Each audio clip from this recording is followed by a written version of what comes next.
কিছু কিছু কথা রয়েছে যেগুলো ইউটিউবে এসে বললে অনেকে বলবে যে ভিউজের জন্য বলছি, কিন্তু সত্যি কি জানো, তোমাদের সাথে যদি শেয়ার করি সেই কথাটার আনন্দ যেন দুগুণ বেড়ে যায়।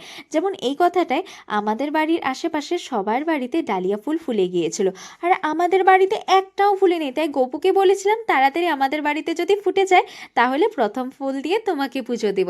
তো বাস কথা মতোই কাজ, ওকে দিয়েছিলাম প্রথম ফুল দিয়ে পুজো। আর ও যে হাসিটা দিয়েছে তার তো কোনো কথাই হয় না।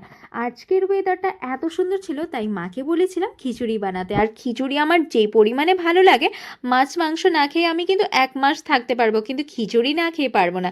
আর মার হাতের খিচুড়ি তার তো কোনো স্বাদের কোনো তুলনাই হয় না। আমার এত ভালো লেগেছিল কি বলবো।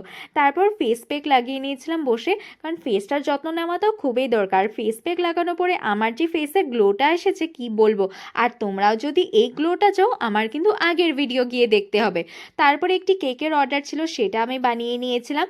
তারপর মা আবার খাবার দিয়ে বসিয়ে পড়েছিল, কারণ নববর্ষের খাবারটা তো এখনো শেষ হয়নি। সেটা হয়েছে লাবণ। বাঙালি বাড়ির সবার বাড়িতে নববর্ষে কিন্তু এটা বানানো হয়।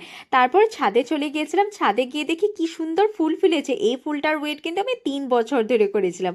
তো বাস আজকের দিনটা এভাবেই কাটালাম। বাই, রাধে রাধে।